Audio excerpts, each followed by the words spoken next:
Bonjour et bienvenue à toutes et à tous sur le plateau d'Event Again. Alors j'en profite pour en citer quelques-uns. Les fidèles, Eric, Cassandra, Cléa, Céline, iPhone de Valérie. Donc Valérie j'imagine, et iPhone c'est pas votre nom évidemment. Toute l'équipe a grand plaisir de vous retrouver après cette longue pause. Nous sommes le jeudi 10 juin en direct depuis les immenses et chaleureux locaux de Meetings. Merci Renaud Guérard pour ton accueil toujours aussi énergique.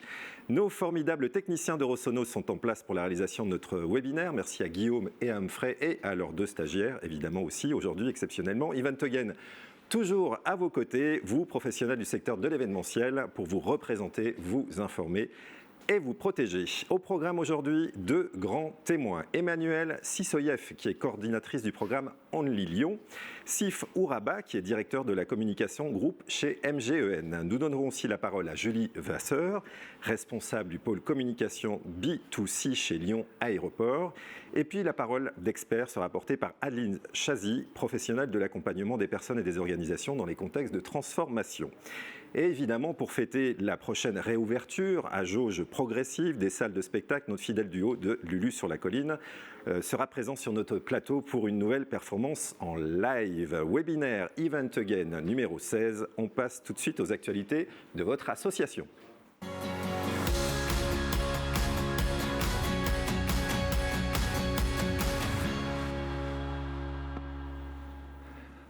En ma compagnie, Anne, Olivier, Jean-François, comment allez-vous depuis un mois environ, 3 semaines, 4 semaines, qui compte bien? Non, mais on compte plus maintenant. On compte plus. Non, Ouais. non, non. Tout va bien.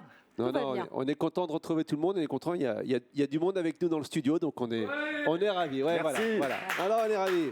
Merci les amis. Et puis on sent un petit frémissement d'activité, c'est aussi pour ça, on va pas... Petite vaguelette. Ouais, c'est ça, on va pas se mentir, évidemment, on est un pas peu un moins tsunami de nombreux boulot derrière encore, la mais bon. visio, mais merci encore une fois aux fidèles d'être venus.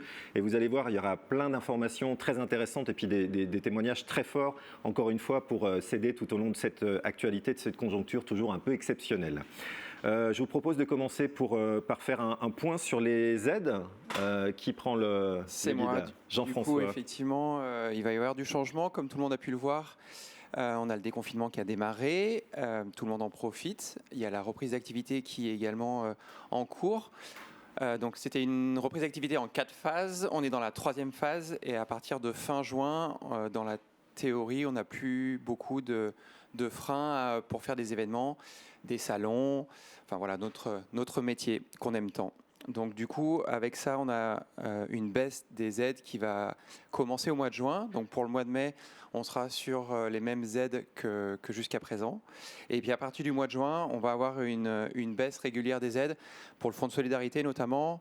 Le fonds de solidarité qui va passer à 40% de la perte du chiffre d'affaires entre ce qu'on a eu en juin 2019 et en juin 2021. Alors je crois Jean-François qu'on doit avoir notamment une diapo peut-être à montrer. Oui, exactement, qui les aides de récapitule. l'événementiel. Je voulais concentrer un petit peu. S'il y en a qui veulent un tableau encore plus exhaustif, on pourra vous le fournir. Oui, mais c'est bien là déjà. Mais c'est déjà, c'est déjà assez Bravo pour le complet. job. Mais voilà, fonds de solidarité qui va réduire en juin à 40%, 30% en juillet et 20% au mois d'août sur des chiffres d'affaires réels de ces mêmes mois en 2019 par rapport à 2021. D'accord. Ensuite, on a le chômage partiel qui va également diminuer avec en juin un chômage partiel sans reste à charge. Et pour juillet et août, il y aura du reste à charge, 25% pour juillet, 40% pour août, sauf si la perte de chiffre d'affaires, toujours entre le mois de juillet et d'août 2019 et 2021, Bien. est plus de 50%. Donc, Ok. donc voilà. Et après les exonérations de charges patronales qui également vont réduire. Toujours en juin, on aura également droit à ces exonérations. Mais juillet-août, ça sera fini pour nous. Et puis les aides au paiement des charges salariales qui représentaient 20% des salaires, qui seront toujours valables par contre jusqu'à fin août. Voilà, tout ça c'est encore en phase de négociation. C'est ça, c'est-à-dire ces négociations à quel niveau et Donc dans ça, quel délai? C'était un retour d'une réunion qui a été faite le 6 juin. D'accord. Donc il n'y a pas très longtemps, et on espère avoir les retours définitifs d'ici une quinzaine de jours. D'accord. Mais on ne sait jamais trop ce que ça va donner.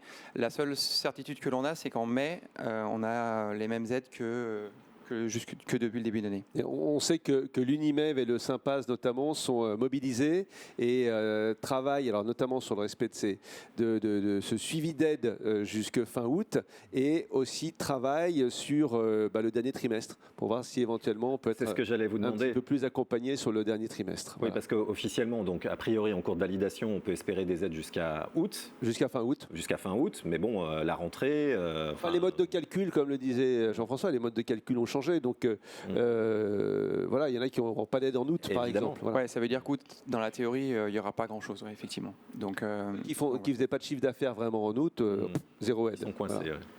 donc, Ce sont des Voilà. malins, les énarques, hein, avec le calcul. Hein. Ah, ça, c'est toujours compliqué. mais ça veut dire que la reprise doit être là pour, Oui, pour maintenant. pouvoir prendre le relais, Tout de parce qu'on va être un peu laissé, pas à l'abandon, mais on va beaucoup avoir moins de choses, quoi. Oui, et puis on va voir qu'il y a des initiatives qui se montent justement pour structurer la filière, pour la promouvoir, pour relancer le plus vite possible, évidemment, le secteur de l'événementiel. Ce tableau, on le met à la disposition, évidemment, des adhérents d'Event Again. On l'enverra. Ouais. On l'enverra. Ok, super, Ah, merci. c'est Gilles qui est toujours dans l'ombre, mais c'est lui qui est en relation. Je le remercie parce qu'il envoie les mails à tous les membres de la SOS Oui. régulièrement et il envoie tous les éléments. Donc merci Gilles. Il fait l'interface. Merci beaucoup, Gilles. Merci beaucoup, Jean-François aussi. On continue sur l'AG, évidemment, L'AG, qui est oui, un point ça, c'est- d'orgue de l'association Event Oui, Again. c'est un moment qu'on a voulu au sein du bureau, qu'on a voulu, parce qu'on fait une AG, c'est un petit peu tôt, hein, puisqu'on a à peu près 7 mois d'existence, 7-8 mois d'existence. On a voulu, avant les vacances, on en a parlé, faire un point sur ce qu'on a fait et ce qu'on pourrait faire. C'est le fameux bilan perspective qu'on a dans toutes les conventions qu'on organise. Mais il nous a semblé intéressant quand même de nous retrouver avant les vacances, de faire un point et puis d'échanger.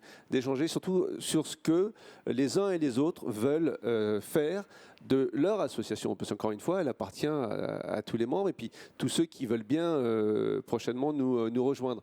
On sait, parce qu'on a fait un peu de travail, que ce soit la métropole, que ce soit la CCI, que ce soit même auprès de la préfecture, on sait qu'aujourd'hui, on existe, on sait qu'on est là, et il y a des gens qui sont contents que nous existions.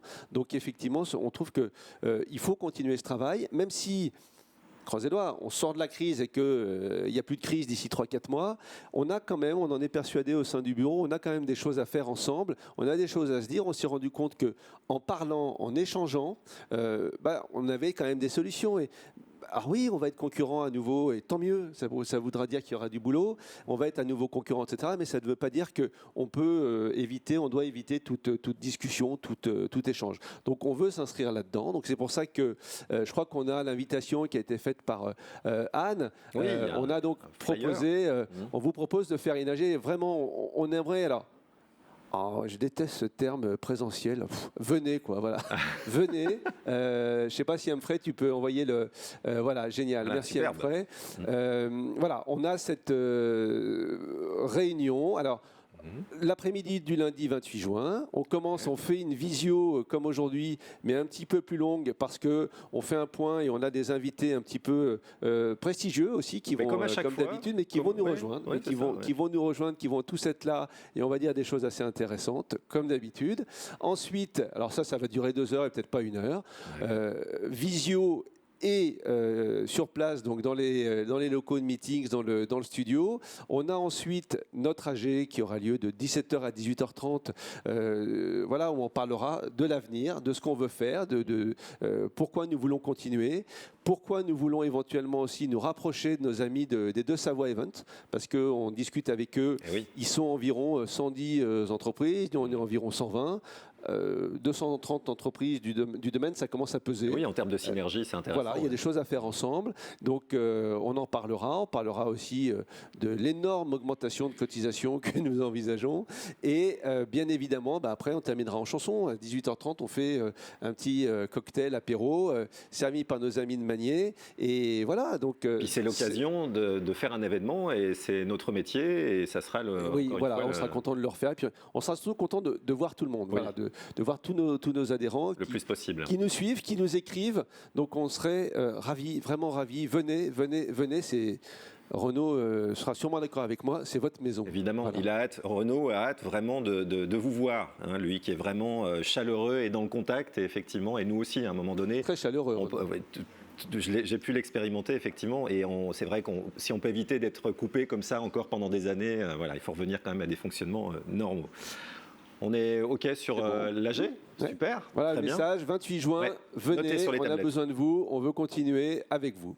Merci beaucoup, Olivier. Eh bien, Anne, maintenant, on va parler du questionnaire qui a été envoyé aux adhérents d'Event Again. Voilà. Alors d'abord, je vais juste rappeler que nous sommes dans un studio, un beau plateau que tout le monde admire de loin. Et lorsque nous avons des invités qui viennent nous voir en présentiel, ils sont tout à fait surpris de voir les lieux et découvrent un immense entrepôt Eh oui, qui vit ou qui a vécu et qui va vivre encore avec plein d'accessoires intéressants. Donc c'est presque une visite guidée qu'il faudrait faire ici. c'est vrai. Et ce qu'il faut rappeler, c'est que justement le 28 juin, on sera reçu ici, mais dans une ambiance maillot et paréo presque, plutôt paréo que maillot quand même, mais une ambiance very summertime. Et on va profiter ensemble de nous retrouver. Et c'est vrai qu'on aimerait bien avoir du monde, même pour l'Assemblée générale, parce que c'est vrai que vous avez été là, vous nous avez écoutés, vous nous avez suivis. On a été ravis de vous apporter réconfort, information régulièrement. Mais on a besoin de vous pour ce 28 juin, donc vraiment save the date. Ça, c'est la première chose. J'en profite aussi, si je puis me permettre, pour remercier nos stagiaires. Alors, j'en ai 2 qui sont derrière l'écran aujourd'hui. C'était les premières à se connecter. Mais on a tous des stagiaires qui ont travaillé pour nous pendant cette période, qui ont fait pour nous des invitations auxquelles on a donné plein de conseils. Donc, merci à eux. Et grâce comment ils à eux, on a s'appellent pu aussi avancer. Leur prénom des Cléa et stagiaires. Loris Ouais, c'est ça, hein. sont avec moi à mon bureau en train de travailler. Très Et bien. elles sont connectées, bien sûr. Super. Mais je sais qu'on a eu plein d'autres stagiaires, des stagiaires qui sont même devenus des membres de l'équipe. Chez Fabien, je pense à Clémence qui a beaucoup travaillé et qui est maintenant embauchée par l'équipe de Fabien. Donc, on est ravis de voir les choses évoluer. Troisièmement, ce qu'on voulait, c'était absolument avoir un lien avec vous tous et de voir si vous étiez très réactifs. Et je vois que Alexandre, Inès, que David, que Claire, que Aude ou Nicolas ont réagi à ce petit sondage qui nous a permis de vous montrer qu'on est toujours super interactif. Donc, on voulait savoir ce que vous en pensiez et comment vous sentiez l'avenir. En l'occurrence, il y avait une première question, puisqu'on a évidemment, on s'est concerté pour vous poser les bonnes questions. Donc là, c'est la synthèse, en fait, De ce sondage. des Le résultats. retour, on a une bonne trentaine de retours. Merci à vous d'avoir répondu. Bravo. Première question était, dans le métier de l'audiovisuel, voyez-vous une reprise de l'événementiel en juin ou septembre? Vous vous doutez que la réponse est bien sûr septembre et même D'accord. 2022 pour certains, mais majoritairement, c'est quand même septembre que ça va repartir. Avez-vous monté de nouvelles offres depuis la crise sanitaire? Et yes, tout le monde a été très réactif. Si oui, ces nouvelles offres vous permettent-elles de générer dès maintenant du chiffre d'affaires? Oui, encore, c'est formidable. Quand pensez-vous retrouver votre niveau d'activité 2019? Tout le monde a répondu en majoritairement pas avant l'année prochaine. Donc ça veut dire que finalement on va passer à la trappe pour l'automne, mais on va bien se roder pour l'année prochaine. Croyez-vous en une reprise d'activité forte ou plutôt une reprise faible dans les mois à venir? Très faible. Et dans l'organisation d'événements, pensez-vous que le protocole sanitaire soit, les questions étaient trop contraignants, bien respectés par les clients, utile? Tout le monde a répondu utile. Bien respecté, on a vérifié que ce n'est pas toujours le cas. Nicolas. Voilà. C'est intéressant d'avoir ce retour quand même de nos adhérents pour voir dans quel état finalement ils... C'est très intéressant et en revanche, je les trouve un peu pessimistes. Voilà, mais c'est un peu normal hein, parce qu'on est tous impactés. Moi, j'ai plus d'espoir. J'ai plus d'espoir pour que la reprise de septembre-décembre soit plus forte qu'on ne l'imagine. Certes, on ne sera peut-être pas sur des grands événements, mais je pense qu'il va se passer quand même plus de choses qu'on l'imagine sur ces 4 mois. C'est sûr que juin-juillet, c'est cuit, à part le 28 juin, le grand événement d'Event Again. Mais non, moi je suis plus optimiste que vous, les amis. Je pense que vraiment de septembre à décembre, on va travailler, peut-être sur des choses plus petites, peut-être, mais en revanche, là où je vous rejoins, c'est qu'à mon avis, mais ce n'est que mon avis, on sera à 100% de notre job en septembre 2022. Mais d'ici là, on va quand même pouvoir travailler et ça fera du bien. Voilà. En gros, tour de chauffe jusqu'à Noël et janvier l'année prochaine, on est hyper performant et Voilà. ça repart. Ouais, non, moi j'y crois. Allez. Après, c'est une bonne chose, ça va nous permettre également de nous restructurer, de remettre dans le bain. Donc ça sera parfait pour être en pleine forme l'année prochaine, en 2022. Possiblement. Et puis Event Again est aussi là pour vous rassurer. Donc c'est aussi à nous de porter ce discours positif et optimiste pour justement imaginer des jours meilleurs, et on les attend avec impatience. Et il y a un frémissement quand même dans l'air en termes de conjoncture. D'autres choses à rajouter? On est à peu près complet sur l'association, l'AG évidemment. Venez le 28. Venez le 28, c'est le message. On y reviendra. Le gros évidemment. bourrin, venez le 28. Non, mais Avec de la par musique. contre, intéressant quand même de rappeler, vous avez peut-être autour de vous des collègues ou des gens qui sont intéressés ou des entrepreneurs Eh du oui. secteur de l'événementiel qui seraient ravis de nous rencontrer et de rejoindre notre groupe avec plaisir. Vous savez, l'apéro dînatoire, ce moment de fooding dans cette ambiance sympa. Et vous pourrez même visiter, je suis sûre que Renaud nous fera visiter les lieux. Ça fera du bien à tous, donc invitez du monde. Très bien, ça nous donnera du travail et on aime ça. Merci beaucoup. On continue, on passe tout de suite à la nouvelle séquence, notre premier grand témoin que nous allons accueillir sur notre plateau. C'est parti.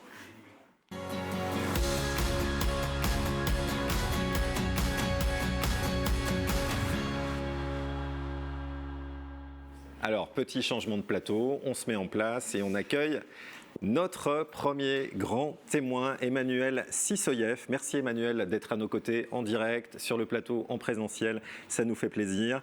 Vous êtes donc, je le rappelle, coordinatrice du programme Only Lyon. À quoi consiste votre activité, Emmanuelle, justement? Alors, le programme Only Lyon est le programme chargé de faire rayonner Lyon à l'international et globalement de valoriser tous les talents du territoire. Très bien, mais coordinatrice, ça consiste à D'animer tous les acteurs qui sont membres de ce programme, puisque c'est un programme partenarial, et de gérer toutes les différentes composantes dans les différents domaines. D'accord, très bien. Alors justement, en parlant d'un partenariat, d'une certaine manière, un dispositif qui a été créé très récemment, qui a été lancé, Recréons l'événement, un dispositif partenarial sous la bannière Only Lyon, initié par la métropole de Lyon, et dont Event Again et le collectif La Clé est partie prenante. Oui, je suis assez content qu'Emmanuel soit là parce qu'on se connaît depuis longtemps. Et Only Lyon, c'est un collectif formidable qui a fait beaucoup pour le rayonnement de la ville et de la métropole. Vous vous souvenez, on a beaucoup évoqué cette campagne de communication que nous avions demandé à la métropole, et on vous a dit, on s'en occupait avec Yves, on vous a dit assez vite que la métropole nous suivait. Alors voilà, sur cette initiative, la métropole, Only Lyon, la chambre de commerce ont porté ce projet.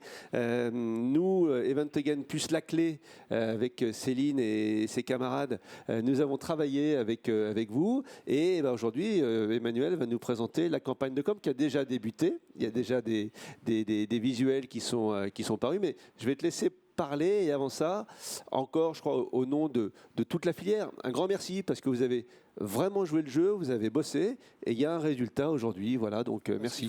Ce qu'il faut souligner, c'est le travail accompli en un minimum de temps, parce qu'il y a eu des visuels, il y a eu du shooting photo, un site internet. Je vais dire bravo. Oui, il y a un vrai dispositif. On vous l'a fait passer. On vous avait envoyé un mail toujours via Gilles pour vous montrer le dispositif, mais Emmanuel va en parler. Mais en tout cas, super. Merci. Oui, justement, on va laisser parler un petit peu Emmanuel. Voilà. Et j'accueille aussi Yves. Alors, Pardon, je ne t'ai pas présenté, mais bienvenue Yves, évidemment, pour nous accompagner. Donc, Emmanuel. Je vous propose de nous expliquer les objectifs ou les enjeux, en tout cas, de ce dispositif qui a été lancé. Oui, alors ce qui est intéressant de souligner, comme le disaient Yves et Olivier, c'est que Recréons l'événement, c'est vraiment une histoire de collectif. C'est un collectif qui rejoint un autre collectif. En l'occurrence, le collectif Event Again et le collectif La Clé, des acteurs de l'événementiel qui se constituent et viennent voir la métropole. En l'occurrence, Quentin Bardinet, directeur marketing à la métropole de Lyon, et Candice Arlène, qui est ici présente, qui est chef de projet tourisme, en leur demandant un soutien, effectivement, et en leur faisant part de leurs inquiétudes quant à la reprise de l'événementiel par les entreprises, et en misant sur le fait que sans doute les entreprises du territoire seront les premiers acteurs de la reprise. C'est pas forcément le public privilégié d'Only Lyon, on est beaucoup connu pour tout ce qu'on a pu faire ensemble à l'international, mais c'est évidemment le cœur quand même de nos préoccupations, puisqu'on est là avant tout pour faire grandir et valoriser les acteurs du territoire. Et donc, ces deux collectifs qui viennent voir la métropole et Candice et Quentin qui ont eu l'intelligence de dire finalement c'est un sujet de collectif, donc mettons dans la boucle le collectif Only Lyon. En l'occurrence, la Chambre de commerce, également le Bureau des congrès et l'Office du tourisme, et puis tout le savoir-faire d'Only Lyon. Alors c'est vrai qu'on est des marketeurs, on est là surtout, on fait de la communication, on fait de la valorisation. Donc on a aidé avec ce qu'on savait faire, avec ce qu'on était, c'est-à-dire des outils de communication, une énergie collective qui se déploie. Je suis très touchée par vos remerciements, mais je vous les renvoie 1000 fois au nom de tous les acteurs du collectif Only Lyon, parce que dans cette période de crise, on essaie d'être utile. On n'est pas là pour faire des slogans, on n'est pas là pour faire de l'image, on est là pour essayer d'être utile avec nos moyens, avec nos missions. Et effectivement, on a trouvé dans cette période un peu compliquée une façon de pouvoir concrétiser cette mission de service public au service des acteurs, en plus des acteurs qui sont chers à la mission de Lyon, puisque évidemment Lyon fait beaucoup d'événementiels ici et ailleurs, et donc effectivement c'est forcément des métiers qui nous touchent et qu'on avait envie de soutenir. Alors on parlera boîte à outils entre guillemets qui va justement permettre d'illustrer ce dispositif. Favoriser le tourisme local, convaincre les chefs d'entreprise et redonner l'envie, voilà, pêle-mêle. Exactement, il y avait en gros 3 objectifs. Il y avait des objectifs qui étaient, comme je viens de le dire, pour les acteurs de l'événementiel, qui étaient à la fois de les soutenir, de répondre à leur appel. C'était un appel qui était très clair et on ne pouvait pas l'ignorer. Et puis nous, on y voyait un intérêt à plus long terme qui était de structurer cette filière. C'est un peu ressorti des premiers échanges qu'on a eus avec eux. C'est vrai que c'est une filière où il n'y avait pas vraiment d'interlocuteurs. On a le club de la com pour les métiers de la communication. On a beaucoup de filières qui sont très structurées et finalement l'événementiel, on se connaît un peu tous, mais finalement il n'y avait pas d'interlocuteurs, il n'y avait pas de structuration. C'était très informel et nous on a vu une opportunité dans cette démarche de les aider à se structurer, avec d'abord de se parler au-delà des différents collectifs et puis de la période de crise, mais se dire sur le long terme finalement on est toujours gagnant à se parler, à travailler ensemble, à mieux se connaître et avoir des outils en commun. Après évidemment leur demande c'était qu'on s'adresse aux chefs d'entreprise de la région en essayant de leur faire consommer local, y compris en événementiel. La grande crainte qu'on avait était que soit certains ne reprennent pas d'événementiel, un peu parfois par crainte, peut-être par facilité pour certains, mais en tout cas c'est pas nouvelle pratique ou habitude. C'est pas la priorité avec ce qui vient de se passer. La priorité n'était pas forcément l'événementiel, et pourtant on avait tout à miser sur le fait que l'événementiel, loin des clichés bling bling qu'on a pu avoir avant crise, ça fait 1 an que les gens sont enfermés chez eux. On sait très bien qu'il y a un enjeu qui est différent que de partager un verre. C'est simplement de se retrouver, d'échanger de l'information, de construire ensemble des stratégies d'entreprise. C'est vraiment un enjeu de fond. Et donc l'idée c'était de dire certains vont peut-être pas reprendre ou d'autres vont peut-être être tentés de directement partir sur la Côte d'Azur faire un séminaire, et on voulait vraiment éviter ça. Le consommer local, ça marche dans tous les domaines, et ça consommer local, ça marche aussi pour l'événementiel. C'était notre message. L'événementiel circuit court, si j'ose dire. Exactement. Et voilà, j'entends quelque part, je le reformule de la même manière, mais communauté de pratique, quand on dit émergence de nouvelles pratiques, c'est réfléchir à l'avenir de l'événementiel, au regard de ces nouvelles contraintes qui vont se pérenniser ou pas dans le temps. C'est un peu ça. Alors effectivement, pour nous aussi, en tant qu'institution publique regroupée, c'était effectivement de montrer que l'événementiel sait être responsable, et ils sont au rendez-vous depuis le premier jour. Ils se sont vraiment beaucoup questionnés. Après, il y a encore des choses qui vont sans doute évoluer. Personne ne sait comment ça va évoluer dans les 6-8 mois. Mais en tout cas, de montrer cette capacité qu'ils ont eue à traverser cette crise tous ensemble, à venir nous chercher, à essayer de se questionner. C'est vraiment une démarche exemplaire qu'on avait envie de souligner pour rassurer les chefs d'entreprise, pour leur donner envie de les accompagner, puisque, encore une fois, c'est le message, c'est tous ensemble qu'on va recréer l'événement. Les entreprises vont faire part de leur nouvelle donne, les professionnels vont pouvoir s'adapter, et nous, en tant qu'institution publique, on est là pour accompagner ce mouvement, mais toujours dans l'intérêt de l'ensemble des acteurs locaux. Donc c'est vraiment ce qu'on a voulu faire avec cette baseline qui s'appelle Recréons l'événement. Très bien. Oui, juste Emmanuel, peut-être préciser à ceux qui nous écoutent quelles sont les premières parutions de la campagne. Bien sûr, peut-être qu'on va peut-être aussi partager les visuels. Alors complètement, on parlait de boîte à outils, c'est comment ça se déploie en termes de communication, parce que c'est votre métier. Alors évidemment. on a fait le choix il y a un site internet, on va déjà le redire, donc recréons l'événement toutattaché.com. Exactement. Et puis un certain nombre de déclinaisons de communication qu'on va afficher effectivement. Alors on a fait le choix effectivement de 3 visuels qui correspondent à 3 formats événementiels qui sont, en tout cas, c'est ce qu'on escompte le plus courant. Donc, à la fois une format réunion, un format séminaire et puis un format cocktail. À chaque fois, évidemment, shooté dans le respect des règles sanitaires. Pour illustrer, voilà, là, on voit le shooting à ma pièce, un format petit format réunion qui a été tourné à ma pièce. Donc, beaucoup de couleurs, on fait envie voilà, du coup. C'est coloré. Et effectivement, vous avez dit, la campagne s'appelle Recréons l'événement, mais c'est l'envie qui guide toute cette campagne.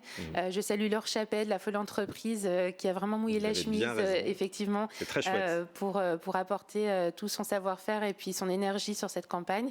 Laure, c'est l'agence, voilà. Laure, c'est l'agence qui a fait la direction artistique à nos côtés. Donc effectivement, ce visuel, avec l'idée, c'est de redonner envie à toutes ces entreprises, de montrer des gens qui partagent, même avec le masque. On a fait le choix aussi d'afficher les masques puisque ça reste quand même de rigueur pour un petit moment. Il y a un masque justement sur le point d'exclamation, non? Alors voilà, on va y venir. Peut-être on peut voir, je ne sais pas si Alexandre peut nous envoyer les autres visuels. Il doit y avoir 2 autres visuels. Voilà le format cocktail qui est shooté au Fort de Vèze. Donc pareil avec des masques, mais on peut se réunir à partir du 30 juin. Il n'y a pas de restauration forcément debout, mais on a quand même le droit de se réunir sans jauge. Donc ça, c'était important aussi d'informer. L'idée n'était pas seulement que de faire envie, mais aussi d'apporter des réponses concrètes au protocole sanitaire pour les entreprises. Et puis un dernier format qui a été shooté à l'embarcadère, qui était un séminaire. Je ne sais pas si... Voilà. Il va arriver. Non, on l'a pas. Je crois qu'on l'aura pas. C'est pas grave. En tout cas, vous le retrouvez sur le site recréonsl'événement.com avec donc toutes les informations protocolaires et puis effectivement les différents visuels qui sont téléchargeables également. L'enjeu, c'est ce que vous disiez, c'est que c'est pas du tout une campagne Only Lyon, c'est une campagne sous bannière Only Lyon, mais à l'ensemble, à destination de l'ensemble des acteurs, qu'ils soient les professionnels de l'événementiel. Donc j'invite tous ceux qui travaillent dans l'événementiel, qu'ils soient membres des collectifs ou pas encore, effectivement à se connecter, à télécharger ces outils, à se les approprier, les repartager sur leur site, à éventuellement adhérer à l'un des 2 collectifs. Nous, on est là pour favoriser la collaboration. On a un petit gimmick, je ne sais pas si on le voit, le petit label que je porte également ici, qu'on a voulu pour concrétiser un peu ce sourire de reprise. C'est un petit lion avec un sourire, un petit lion smiley, pour dire on est content de se retrouver. C'est la reprise qui commence et c'est un peu le signe de ralliement. Et pour la déclinaison du plan média, effectivement, donc la campagne est visible depuis vendredi dernier dans la presse locale, donc à la fois sur des insertions papier, donc c'est les Lyon Décideurs, la Tribune de Lyon, le Progrès, l'événementiel, j'en oublie, la Tribune tout ça de Lyon. de tête, c'est déjà bien. Voilà, et puis également sur les bannières web de ces supports et également sur des réseaux sociaux, l'ensemble des réseaux sociaux de Lyon, à la fois en organique et en campagne publicitaire. Alors, justement, il y a une chaîne YouTube à ce propos, enfin la chaîne YouTube d'Only Lyon, en fait, sur laquelle il y a des capsules vidéo déjà qui permettent de communiquer autour de ce programme, de ce lancement. Et je voudrais vous entendre, mes 2 compères là, qui avaient une capsule vidéo sur laquelle on vous voit apparaître. C'était très bien orchestré. On s'est fait avoir. On a pu intervenir effectivement et oui, on s'est fait avoir parce qu'il n'y avait pas de répétition. Pas de répétition, mais c'était très bien. C'était très bien, montage court, efficace. Vous avez bonne mine. Non, ils sont très bons. C'était très pro. Il faut faire envie. Je veux revenir sur le site internet, peut-être que tu vas en reparler, mais il y a vraiment un dispositif qui est complet. Et au-delà du print, il y a tout ce qui est bien évidemment digital. Et on va récupérer une signature mail qui est faite. Et je pense que chacun d'entre nous, quel que soit son secteur d'activité dans la filière, peut intégrer cette signature dans ses mails pour montrer la cohésion de notre filière. Et petit à petit, tous ensemble, on va pouvoir expliquer et montrer à nos clients que yes, on peut y aller, qu'on a envie d'y aller, qu'eux aussi doivent avoir envie. Surtout les entreprises qui doivent y aller. Ça, c'est pour toi, Michel. Envie d'avoir envie, je pense que tu vas te régaler avec ça. Oui. Michel qui est en coulisses, évidemment, Lulu sur la colline qui reviendra en fin d'émission pour la partie spectacle. Chauffe là. Est-ce qu'on a été complet sur le dispositif, le programme? Je pense qu'effectivement, c'est OK pour nous. Je pense que c'est très clair aussi. Merci, parce qu'on a tenu parole. Voilà, on s'est battu là-dessus. On a le dispositif. On l'a partagé avec vous. Si jamais vous ne l'avez pas reçu, vous nous le dites. On vous le renverra. Emmanuel, tu me renvoies tout est sur le site, de la toute signature. Façon, recréonsl'événement.com. Voilà, c'est important. Voilà. Donnant de l'envie, se redonner de l'envie. Merci beaucoup Emmanuel, en tout cas, d'avoir été à nos côtés pour nous expliquer ce programme. On passe à présent à notre rubrique. On vous donne la parole.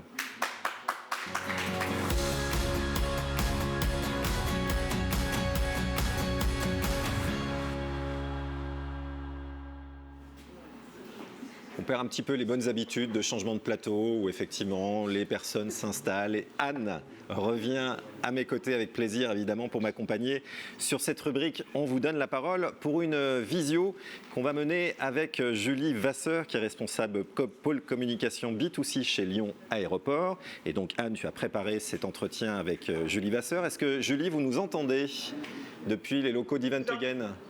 Oui. Je vous entends parfaitement et bonjour à tous. Eh ben, bonjour, bienvenue Anne, merci d'être à nos côtés. Julie, pardon, et Anne est à mes côtés évidemment, décidément. Oui, beaucoup de femmes autour de moi en général, je suis troublé et avec grand plaisir d'ailleurs. Julie, pour commencer, après je donnerai la parole à Anne. Est-ce que vous pouvez nous présenter votre métier et puis rappeler peut-être aussi voilà, l'aéroport en tant que tel, son positionnement peut-être aussi. Je vous en prie. Bien sûr. Donc, moi, je suis responsable communication en fait à Lyon Aéroport et je m'occupe plus particulièrement de l'expérience client et imaginer, faire en sorte de faire connaître en fait toute l'offre destination de l'aéroport, faire venir les gens et puis aussi les faire partir, bien sûr. Oui, alors merci Julie d'être avec nous. J'avoue que la première chose à laquelle on pense lorsqu'on est enfin libéré, enfin déconfiné, c'est souvent de s'enfuir. Alors on s'enfuit dans la région parce qu'elle est belle, on s'enfuit en France, on se balade en France, mais on a envie d'aller à l'étranger. Donc j'avais envie, et nous avions envie tous ensemble, que vous nous fassiez un petit récap de ce qui s'est passé il y a en gros une petite année, comment l'aéroport s'est arrêté, qu'est-ce qui a continué de fonctionner, et ensuite, comment vous avez modifié et avancé de façon à ce que le passager ait une aventure avec des éco-gestes pendant son voyage, et puis comment vous voyez les choses pour demain. Beaucoup de questions, bien sûr, qui est intéressant. Beaucoup de questions. Donc, on va commencer par le début. L'impact, forcément, il y a eu un impact du confinement sur le trafic aérien, comme vous le savez, avec toutes les restrictions de déplacement, les fermetures de frontières. Mais il faut savoir que pendant tout ce laps de temps, aussi encore aujourd'hui, les aéroports, Syntex et puis Lyon-Bronte, deux aéroports, sont toujours restés ouverts et ont assuré en fait une mission de service public. Avec notamment des vols de rapatriement, des vols sanitaires et de fret, qui ont été maintenus. Et puis après, vous pouvez imaginer évidemment, en fonction des réouvertures de frontières, aussi des périodes de vacances qu'il y a eu, le trafic était fluctuant. Ce qu'on peut retenir, c'est qu'à l'été 2020, il y a eu déjà l'été dernier, un grand intérêt des voyageurs, en effet, à pas s'enfuir, mais en tout cas à voyager là où il y avait des ouvertures de frontières. Et on a pu, grâce à un travail avec les compagnies aériennes, ouvrir une trentaine de destinations. Et tout ça, bien sûr, il faut le rappeler aussi, dans la mise en place de toutes les mesures sanitaires et de sécurité en fait pour nos passagers, pour aussi le personnel d'ailleurs, et puis tous nos partenaires de la plateforme aéroportuaire. Est-ce que vous pouvez juste, Julie, nous rappeler le nombre de voyageurs annuels dans une période normale, c'est-à-dire en 2019, vous aviez combien de vols, comment ça se passe ? Alors on avait plus de 11 millions de voyageurs. Encore en 2019. Après, je vous avoue, je n'ai pas en tête le nombre de vols que ça faisait sur une année. Mais voilà, on était à ce niveau-là. Donc, au moment du confinement, en mars l'année dernière, vous êtes passé à quoi ? 5% du fonctionnement habituel, à peu près 5-10% ? Je vous dis honnêtement, je n'ai pas les chiffres en tête, là. Mais évidemment, l'impact a été majeur, comme vous le savez. Et on a suivi évidemment les réouvertures de frontières avec beaucoup d'attention pour pouvoir réouvrir. Alors justement, parlez-nous du nouveau comportement des voyageurs et que vous poussez à avoir, que vous proposez aux voyageurs à l'aéroport, dès leur arrivée à l'aéroport.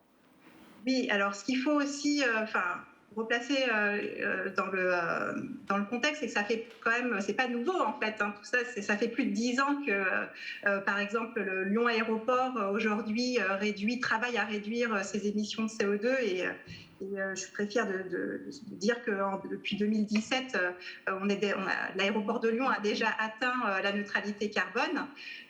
Et puis ce matin, il y avait une conférence de presse Vinci Airport en présence de Nicolas Notebar, notre président. Vinci Airport, et qui a annoncé que l'objectif de Lyon Aéroport était dès 2026 d'être le premier aéroport d'aviation commerciale en France à atteindre l'objectif de 0 émission nette. Donc ça, c'est formidable parce que c'est vraiment grâce notamment à toutes les actions qu'on va mettre en place et qu'on a déjà mis en place sur l'électricité verte, sur les panneaux photovoltaïques, voilà, ce travail qu'on met en œuvre pour atteindre d'ici 5 ans ce 0 émission nette. Ça, c'est une chose, c'est l'aéroport. Et puis après, il y a tout le travail aussi qu'on fait pour les passagers. Et là, on est dans une démarche d'offrir des services pour leur permettre de s'inscrire dans un voyage plus responsable. Je vous donne un exemple tout à fait simple et concret. Aujourd'hui, quand on arrive à l'aéroport, voilà, on débarque et on est à la livraison bagages, où on a un mur, ça s'appelle l'Access Wall chez nous, et ça favorise toute la mobilité douce. Donc, on peut prendre son ticket de TCL, de Rhône Express, etc. Ça, c'est un exemple. Après, on a évidemment mis et on développe énormément tout ce qui est de recharge de bornes électriques. On est en train même d'exposer, de vraiment bien développer cet aspect-là. Et puis, j'aime bien ce petit exemple d'économie circulaire. Emmanuel, tout à l'heure, en parlait. Le circuit court, ça c'est très important. Et vous savez, au post-infiltration, on est obligé de récupérer les bouteilles en plastique pour des raisons de sécurité. Et ces bouteilles en plastique ne partent pas je ne sais où. En fait, elles restent à l'aéroport et on transforme ce plastique en bobine de fil imprimante 3D qu'on réutilise après pour faire des pièces de remplacement défectueuses, je ne sais pas, même des clés. Donc, on est vraiment dans une économie hyper circulaire, un circuit hyper court. Et ça, c'est ce vers quoi on veut tendre au global.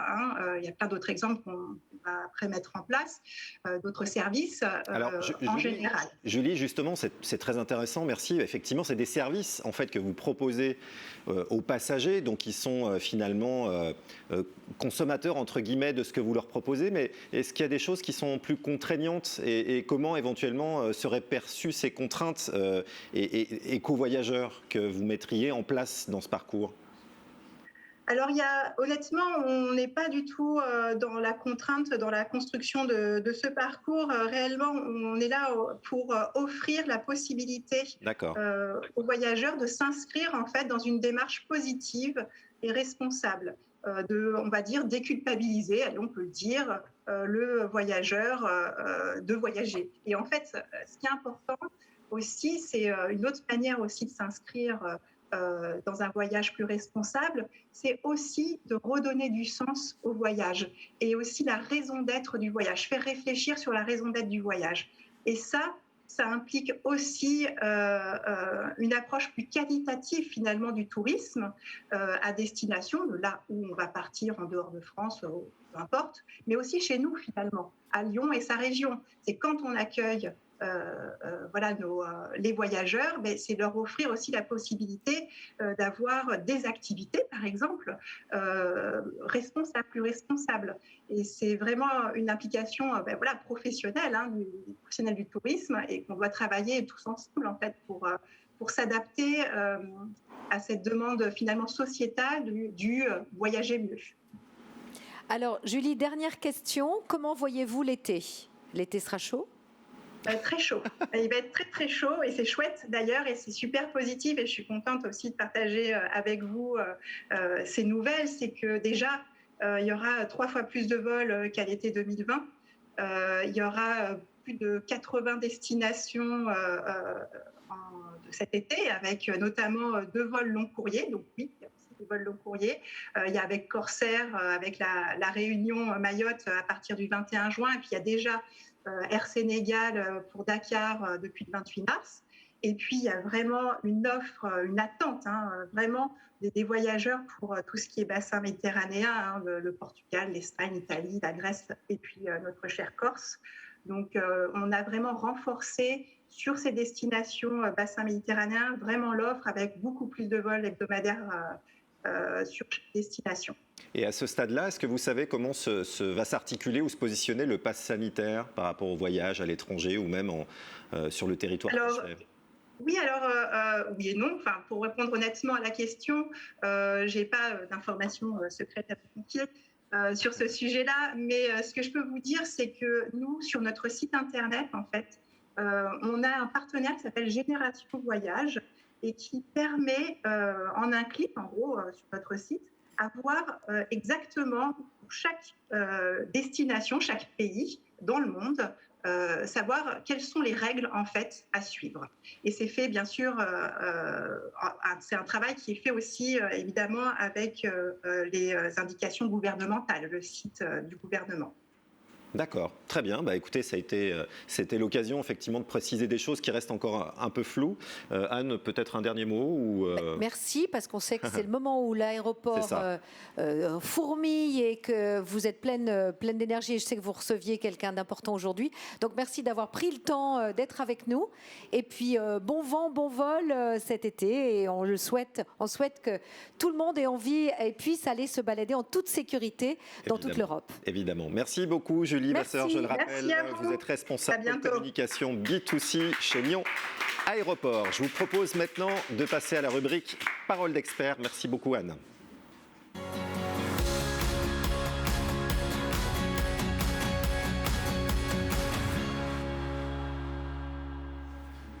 C'est la fête sur le plateau Event Again. On n'a jamais autant applaudi qu'aujourd'hui, mais ça sent le mois de juin, l'été. Encore des applaudissements. Jean-François m'a rejoint pour conduire cet échange avec Adeline Chazy. Je le rappelle, merci d'être avec nous. Vous êtes professionnelle de l'accompagnement des personnes et des organisations dans les contextes de transformation par l'amélioration de la QVT. Bonjour Adeline et bienvenue encore une fois sur le plateau d'Event Again en présentiel. Est-ce que vous pouvez vous présenter rapidement votre métier, en quoi ça consiste ? Oui, bonjour à tous. Donc effectivement, je suis psychosociologue de formation et j'interviens aujourd'hui dans les organisations pour accompagner les contextes de transformation qui sont de plus en plus fréquents, pour faire en sorte de faire, on va dire, coïncider les attentes des collaborateurs avec les contraintes de l'organisation. Et là, les transformations, on est en plein dedans. Depuis 1 an et demi, si j'ose dire, elles s'accélèrent. C'est ça. C'est bien ça. Justement, on va parler constat et impact du Covid sur le fonctionnement des entreprises. Qu'est-ce que vous avez perçu, vous, qui êtes au contact du terrain et de ces organisations, du Covid vis-à-vis des entreprises, des salariés, des managers? Qu'est-ce qui se joue là en ce moment ? Alors c'est vrai qu'il y a plusieurs cas qu'on a pu constater. Il y a la question du télétravail qui est fréquemment abordée et qui effectivement pose beaucoup de questions aujourd'hui sur le retour à l'emploi.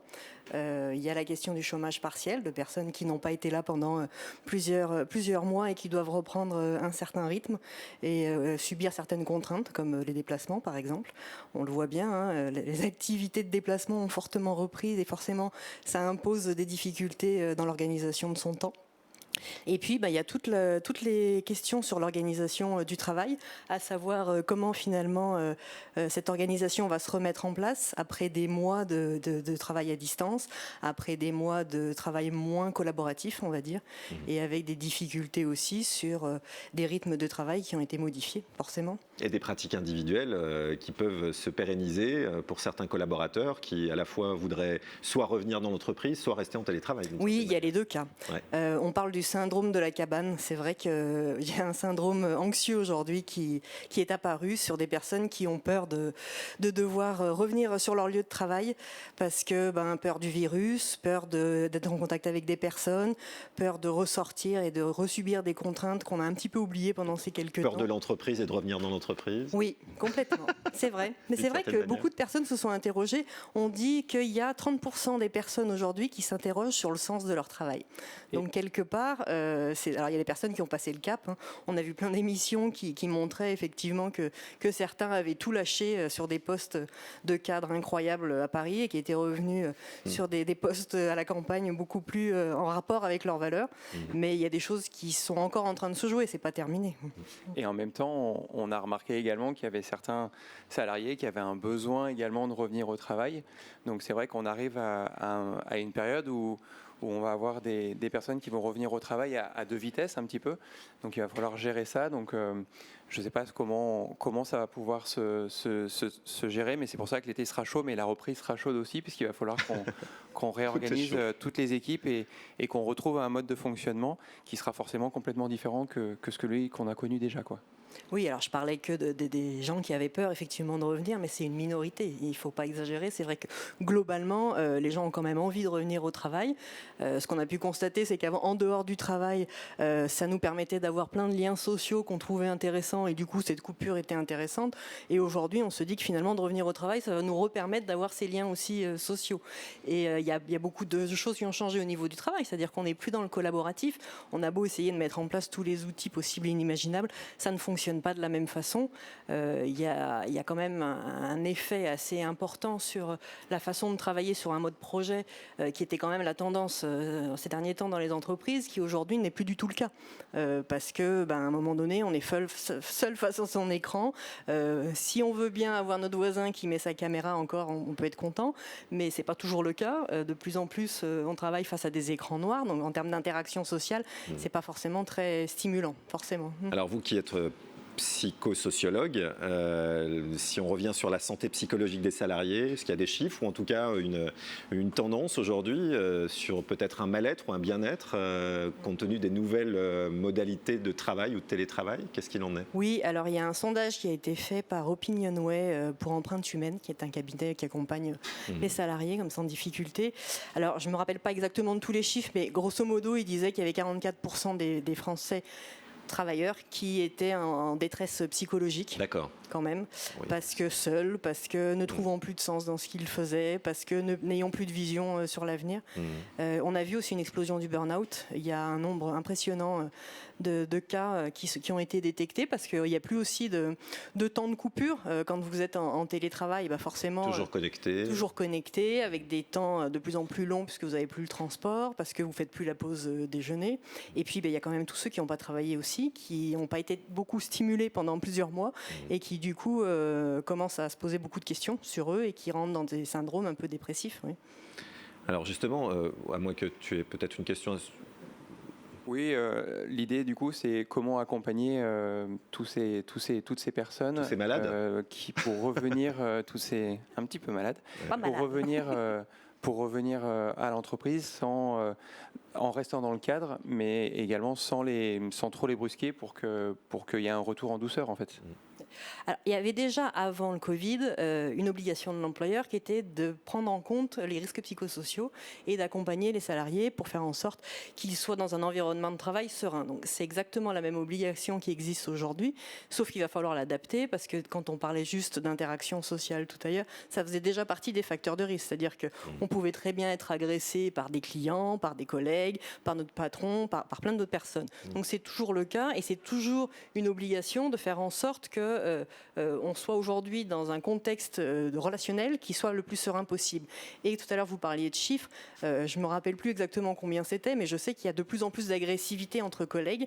Les gens ne supportent plus de ne pas avoir forcément toutes les informations, ne supportent plus la façon que le collègue a de travailler ou de couper sa caméra. Donc ça, on voit que c'est en train d'exploser, mais même en dehors du monde du travail. Et du coup, en termes de prévention, c'est comment je recrée un collectif qui est soudé. Alors c'était déjà le cas avant, il y a beaucoup d'organisations qui se posaient la question d'un fonctionnement optimum, mais ça va être encore le cas. Donc il y a des entretiens de retour qui me semblent importants de mettre en place aujourd'hui pour faire en sorte justement de comprendre quelles sont les angoisses des salariés pour mieux y répondre derrière. Alors, c'est là où on voit peut-être que justement l'événementiel et en tout cas tout ce qui est séminaire d'entreprise, team building sera important pour la rentrée, pour le retour au travail, pour recréer cette cohésion et peut-être que tout le monde retrouve l'envie de retravailler ensemble et de retravailler en mode équipe. Alors, ça va être un enjeu. Après, je pense qu'ils seront un peu différents, mais c'est que mon appréciation de ce qui a pu exister. On avait pu entendre beaucoup de team building où on partait au vert, essayer de faire une activité. Là, comme je disais, qu'il y avait un retour au sens, je pense qu'il va falloir trouver des activités aussi qui aient plus de sens. C'est-à-dire que je travaille dans une activité particulière et on me demande tout d'un coup de partir faire de la cuisine alors que c'est pas quelque chose qui me motive particulièrement. Ça peut me peser parce que ma conciliation entre ma vie privée et ma vie professionnelle n'est plus reconnue. Et ça, c'est un facteur aussi qui est de plus en plus important à prendre en compte parce qu'on a vu que pendant 1 an et demi, c'est un facteur en tout cas qui a été ébranlé. Et puis, il y a aussi avec qui j'ai envie de partager des choses derrière. Donc, il va falloir le faire, mais je ne dis pas qu'il va falloir dès la semaine prochaine commencer à refaire des réunions d'équipe avec l'ensemble des collaborateurs. Oui, effectivement. Après, il va falloir effectivement également qu'on retrouve du sens dans nos entreprises. Alors, soit dans ce que l'on fait. Nous, nos métiers de l'événementiel, on donne de la joie et du plaisir et c'est déjà un premier sens. Mais il faudra sûrement qu'on ait d'autres sens, sûrement écologiques, sûrement sociétales, qu'on recrée autre chose que juste de travailler dans nos entreprises. Donc c'est peut-être faire des actions sociales tous ensemble, c'est peut-être avoir un impact carbone meilleur dans nos entreprises pour que tout le monde adhère à ce que l'on fait et recréer un esprit d'équipe comme cela également peut-être. C'était déjà le cas avant, sauf que ça a été accentué. On le voit sur les nouvelles générations qui arrivent sur le monde du travail. La question de la place de l'entreprise dans l'écologie, dans sa façon de traiter les employés, dans sa façon de participer à des causes humanitaires, était déjà extrêmement importante. Elle l'est encore plus aujourd'hui, puisque ces générations ont vu voilà, comme le monde du travail pouvait être ébranlé. Et du coup, plutôt que de se dire je vais à tout prix rentrer dans une entreprise, je vais rentrer dans une entreprise, mais dans laquelle je crois encore plus dans les valeurs qu'elle va prôner. Et ça, on le voit aujourd'hui, beaucoup de jeunes se posaient la question, à savoir déjà si avant ils n'allaient pas être auto-entrepreneurs. On a vu une explosion de l'entrepreneuriat depuis quelques années parce que tout le monde se disait finalement je vais être mon propre patron, ça sera quand même beaucoup plus agréable. Il y a un retour, on en parlait, c'est vrai qu'aujourd'hui il y a quand même un besoin de sécurité qui est important, c'est la base de la pyramide de Maslow, hein, quand on est sur les besoins aujourd'hui, la sécurité ça arrive quand même dans le deuxième, c'est pas la base, mais d'abord on a besoin de se nourrir et de pouvoir avoir de quoi survivre. Après, on a besoin de sécurité. Donc, la sécurité, ça fait partie des besoins aujourd'hui. Mais par contre, le troisième besoin, la bonne nouvelle, c'est que c'est les besoins sociaux. Donc, c'est bien ce que vous disiez aussi, c'est de se retrouver entre collègues pour pouvoir échanger ensemble, mais différemment, oui. Et c'est en ce sens-là que l'événementiel peut être un levier, justement, à faire à ce que les gens se retrouvent. Si on fait un dernier zoom sur le télétravail, puisqu'il y a eu un avant et un après-confinement, d'une certaine manière, comment il pourrait se redéfinir à l'avenir, le télétravail là ? Alors, certainement pas comme il l'a été là, c'est-à-dire pas du 100%, ça on est bien d'accord. Tout le monde a vu que ça ne fonctionnait pas, ni en termes d'efficacité, ni en termes de concentration, ni en termes de lien. Peut-être qu'on peut juste ne pas avoir peur du télétravail et peut-être juste se dire que le télétravail, c'est une solution et pas une contrainte. Oui, alors déjà, c'en était une avant, hein, c'est-à-dire qu'il y a plein d'organisations qui l'avaient mis en place avant, il faut quand même le rappeler, ça fonctionne bien. On gagnait énormément en efficacité. Quand on fait des tâches, évidemment, qui nécessitent une certaine concentration, c'est-à-dire qu'on n'a pas tout le temps besoin d'une concentration. Donc les 5 jours, forcément, ça ne marche pas parce que le travail collaboratif marche beaucoup moins bien. Donc ça marche très bien, le télétravail, à partir du moment où il n'y a pas que ça. Donc il faut pouvoir, aujourd'hui, la durée idéale, c'est 2 jours par semaine. Ce qui nous permet de pouvoir concentrer les tâches sur ces 2 journées qui sont très spécifiques et de garder quand même 3 jours pour pouvoir faire tout ce qui est mode projet, travail avec des collègues, retrouver aussi des discussions à la machine à café. On en parle beaucoup. La question de l'informel en fait. Hein. Oui, c'est ça. C'est toutes les informations importantes finalement qu'on peut avoir qui ne sont pas forcément à travers un appel, une réunion qui est programmée, mais c'est en fait comment est-ce que j'arrive à choper de l'information sur des choses auxquelles la personne n'avait pas forcément pensé, mais finalement qui ont été divulguées à ce moment-là. Et qui peuvent déclencher des actions, de l'activité dans l'entreprise. Par contre, il faut juste qu'on retrouve un peu de confiance aussi. Alors, il y avait beaucoup de méfiance de certains managers. Le curseur entre contrôle et confiance, est-ce que ça peut être aussi un aspect générationnel des managers, entre peut-être les plus anciens qui avaient des pratiques de travail qui faisaient que le présentiel, c'est le contrôle, et le télétravail, c'est, oulala, qu'est-ce qui fait mon salarié ? Il est loin de l'entreprise. Oui, alors c'est pas qu'une question de génération. C'est vrai que dans la période industrielle, on était parti du principe comme quoi les salariés étaient des feignants et si on les contrôlait pas, ils faisaient rien. ça n'est plus vrai, même si certains le pensent encore, mais aujourd'hui, on arrive quand même à voir qu'il y a des modes de fonctionnement à distance qui marchent extrêmement bien. On a des évolutions de culture managériale qui se font de plus en plus fortes, et puis il y a un fonctionnement qui se met en place. Alors c'est sûr que c'est difficile parce que les managers ne sont pas habitués. Je ne l'ai pas sous les yeux, donc je ne vois pas ce qu'il fait. Est-ce qu'il travaille réellement ? Est-ce qu'il travaillait réellement quand ils étaient là ? J'en suis pas plus sûre. Après, c'est aussi du coup un besoin des salariés d'avoir bien sûr la sécurité de l'entreprise, mais également un peu de liberté. Et cette liberté, ils l'ont en télétravaillant. Alors peut-être qu'ils ne feront pas un 9h-17h comme ce qu'ils faisaient au bureau, mais peut-être qu'ils feront un 9h-15h, qu'ils feront une petite pause, qu'ils reprendront à 18h. Mais c'est cette liberté aussi qui, à mon avis, est importante pour eux et qui leur permettra d'avoir ce mix sécurité-liberté qui est important pour eux, quoi. Mais on le voit sur les nouvelles générations. Aujourd'hui, elles n'en sont pas à vouloir des horaires très précis qui soient pas forcément d'ailleurs très représentatifs de leur travail, parce qu'ils peuvent bien être de 9h à midi sur Internet et à faire complètement autre chose. Et pour autant, ils peuvent tout d'un coup, le soir à 22h, parler avec quelqu'un de leur travail et avoir une idée hyper créative qu'ils vont pouvoir apporter et travailler dessus en dehors des heures de travail. Donc ça, c'est des choses qu'il faut arriver à avoir en tête, parce que les nouvelles générations vont avoir des métiers qu'on ne connaît pas. Et du coup, quand on est manager et qu'on a eu l'habitude de fonctionner d'une certaine façon, il va plutôt falloir qu'on s'adapte à eux que l'inverse. Ils sont source aujourd'hui d'apports en termes d'innovation et en termes de maîtrise d'outils techniques, de réseaux sociaux, qui sont quand même un pouvoir important aujourd'hui, qui est beaucoup plus important que ce qu'on peut penser et comment ça fonctionnait auparavant, quoi. Eh bien, on a du travail. On espère, le plus possible en tout cas. Beaucoup d'adaptation. Ça sera notre mot de conclusion. Merci encore une fois, Adeline Chazy, professionnelle de l'accompagnement des personnes et des organisations dans les contextes de transformation, de nous avoir partagé votre perception et puis la vision à l'avenir de ces nouveaux modèles d'organisation du travail. Merci encore d'avoir été à notre côté. Je vous propose maintenant de passer à la nouvelle rubrique Grand Témoin, notre second grand témoin. À très bientôt, Adeline. Merci. Merci.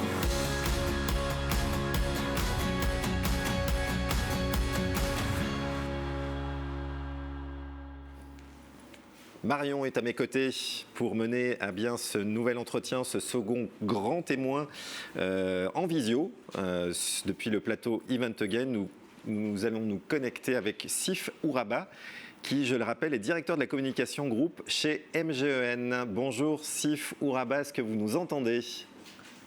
Très bien, de votre côté. C'est parfait. On vous a à l'image et on vous entend parfaitement bien, c'est très bien. C'est super, Sif, on n'a même pas eu le besoin de faire de tests d'usage. C'est parfait, ça marche du premier coup. Ça roule, ils sont bien équipés à la MGEN, je pense aussi. On est des champions de l'événement. C'est ça, 4.0. Tout de suite, c'est super. Merci encore une fois, Sif, d'avoir libéré un petit créneau pour discuter ensemble. Est-ce que vous pouvez justement nous présenter la MGEN et puis votre fonction et votre activité aussi, s'il vous plaît? Très bien. Alors, d'abord, merci de m'accueillir parmi vous. On est ravis, même si c'est du virtuel, de revivre un peu plus et surtout de parler d'événements. Et comme vous allez le voir, d'événements absolument réels. Donc, comme c'est indiqué, je suis directeur de la communication du groupe MGEN. Le groupe MGEN, c'est Mutuelle Santé Prévoyance, avec plusieurs activités.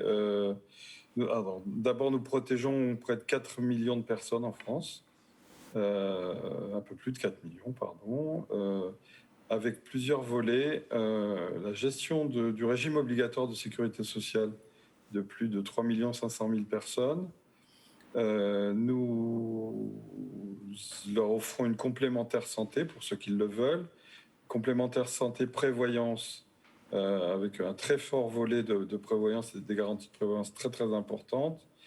Nous couvrons beaucoup le monde des professionnels de l'éducation, de l'enseignement supérieur, de la recherche, de la jeunesse et des sports, de la culture et de la communication. Nous nous intéressons beaucoup et nous commençons à nous développer dans le monde hospitalier et puis dans d'autres secteurs, que ce soit en individuel ou en collectif. Et puis, nous avons pour ça une activité qui est assurée par à peu près 10 000 salariés en France et outre-mer, avec environ 200 implantations un maillage territorial très départemental encore aujourd'hui, un siège national bien sûr, et puis une des particularités, le troisième métier du groupe MGEN, c'est le soin, puisque nous sommes un des grands acteurs de soins du pays, avec 60 établissements de soins, des établissements de soins de suite et réadaptation, ce qu'on appelait avant la convalescence. Nous sommes particulièrement implantés dans pas mal de régions, et je prends juste un exemple. Nous gérons l'ancien hôpital d'Évian, qui est devenu un établissement MGEN. Mais il y en a d'autres. On est co-gérant de l'Institut Mutualiste Montsouris, qui est un fleuron de la médecine qui est implanté en région parisienne.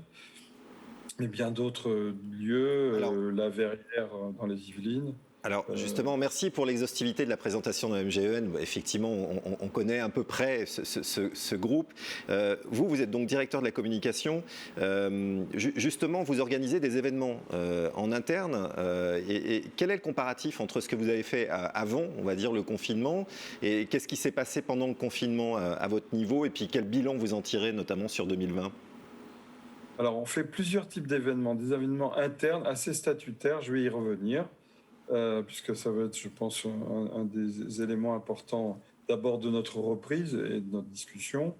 Pas mal d'événements en partenariat, puisque beaucoup de nos activités de développement, de visibilité tournent autour de partenariats qui ont pour nous beaucoup de sens. Donc on est partenaire d'un certain nombre d'événements culturels, sanitaires, de salons. Un gros événement pour nous, c'est chaque automne le salon de l'éducation, porte de Versailles à Paris, où on a un stand de 450 mètres carrés où on s'attache à faire beaucoup d'événementiels, beaucoup d'invités, et depuis quelques années très axés sur le monde du sport, avec des invités grands sportifs, grands champions. D'autres événements, j'en viens là. On a une sorte de mini Tour de France d'initiation au triathlon pour les enfants. Et donc, on a notre caravane du Tour qui fait une trentaine d'étapes dans le pays. Et là, c'est typiquement un événement avec des piscines, des vélos, des gamins. Le soir, ce sont les adultes amateurs qui courent. Et puis, parfois, ce sont l'élite du triathlon mondial qui vient participer à ça. Donc ça, c'est un événement où il y a vraiment de la mise en œuvre, du contact, beaucoup d'activités. Alors, pour vous répondre directement, tout ça s'est arrêté, mais totalement, pendant le premier confinement et jusque même au deuxième. Donc, on a été extrêmement frustrés de ces événements, de ces organisations, et nous sommes en train juste de les reprendre. Si, juste pour qu'on ait un ordre de comparaison, en 2020... En 2020, vous avez, enfin 2021, vous recommencez à organiser des événements. Quels sont le nombre d'événements que vous n'avez pas organisés en 2020 pour qu'on puisse en 2020, probablement au niveau national, une cinquantaine d'événements, et au niveau départemental, je ne vais même pas les compter tellement ils sont nombreux. D'accord, donc il y a 50 événements qui n'ont pas été organisés l'année dernière. Vous ne les avez pas fait non plus en 2021. En 2021, sur le début. Ils ont été complètement annulés en fait en 2020. Ils n'ont pas été faits en distanciel. C'est ça ma question. En fait. Non, pas du. Alors des événements ont été faits en distanciel. Par exemple, je vais venir sur le statutaire. Un des gros événements pour nous, je vais l'organiser prochainement à Lyon. Ce sont nos assemblées générales. C'est le moment de décision, c'est le moment démocratique. J'expliquais qu'on a 10 000 salariés, mais on est aussi 15 000 élus qui se réunissent pour présider aux orientations et aux décisions précises des garanties de la MGEN. Donc, nous avons été très frustrés l'année dernière parce qu'on a été obligé de faire ces événements. Alors, l'Assemblée générale, au lieu de la faire à la Maison de la Mutualité à Paris, on l'a faite au notre siège national. On a fait un très beau streaming vidéo, mais un streaming, donc une diffusion en direct pour l'ensemble des délégués. C'est à peu près des jauges de 800 à 1000 personnes chez nous, et ces 800 à 1000 personnes ont assisté à nos assemblées générales En distanciel. En distanciel. en émission TV en distance. Et donc, du coup, là, Et il y a puis, beaucoup d'attentes sur l'AG de 2021. Qui va se Alors dérouler l'AG de 2021, en juillet, effectivement, c'est ça, beaucoup d'attentes. très prochainement, donc en juillet. Exactement. Donc là, il y a un 7-8 challenge. Il y a un challenge pour vous quelque part de redémarrer sur un format bon historique évidemment, mais de repasser à la vitesse supérieure, si j'ose dire. Alors, pas spécialement parce qu'on sort du confinement. C'est toujours un défi d'organiser un événement qui dure 2 jours, 2 jours et demi, qui regroupe 800 1000 personnes. Ouais, c'est ça. Oui, on va être à 950. Je l'annonce à tous ceux qui vont nous accompagner. Ça sera plutôt 950 personnes. Excellente nouvelle. Donc des repas pour 950 personnes, 2 déjeuners pour 950 personnes et une soirée conclusive et un peu festive, mais sans piste de danse cette année. Voilà, nouvelle contrainte. On ne va pas danser cette année, on va dîner assis, on va partager au cours d'un dîner assis, mais on ne dansera pas. C'est un sacré défi, donc c'est un sacré défi à relever, surtout juste après la levée du confinement au 30 juin. Oui, mais encore une fois, chaque fois c'est un défi parce que on est dans des grandes salles de congrès, on a des programmes assez élaborés, on prépare beaucoup en amont, donc c'est le même défi. On n'a pas besoin, enfin on fait nos étirements, nos échauffements puisqu'on a été un peu refroidi pendant quelques temps, mais globalement on est assez confiant parce que on a une grande habitude de ça. Est-ce qu'il y a des réfractaires qui ne veulent pas se déplacer ou au contraire l'AG en présentiel a été extrêmement bien accueilli? Alors, au début de l'interrogation, de l'incertitude, des réfractaires, y compris au siège, dans l'équipe de direction, je veux le dire ouvertement, tout ce qui est grande concentration de personnes, ça a effrayé certains, mais on avait plusieurs raisons de le faire. D'abord, encore une fois, c'est un très, très grand moment de notre vie démocratique, donc très difficile de la faire, je vais le dire, en conserve. Deuxième élément, il se trouve que notre président, qui est lyonnais, c'est pour ça qu'on vient à Lyon, s'en va après plus de 35 ans de présence et de militantisme MGEN. Donc je ne me voyais pas et nous voyons pas lui dire au revoir dans une petite boîte Teams. Donc c'était impossible. Et puis à l'élection d'un successeur ou d'une succession. Et là, pareil, c'est extrêmement délicat de démarrer une mandature soit en streaming, soit en Teams. Donc on a plutôt été dans la volonté de faire cet événement. Et pour les réticences, au début, des gens se demandaient vraiment est-ce que vous allez vraiment le faire? Et une fois qu'on a dessiné l'organisation, comme on sait le faire habituellement, plus de réticence. Nous, on a statutairement 550 délégués et des invités. Ben, les 550 délégués, ils sont déjà inscrits là aujourd'hui. Bon, ouais, super, c'est une super nouvelle.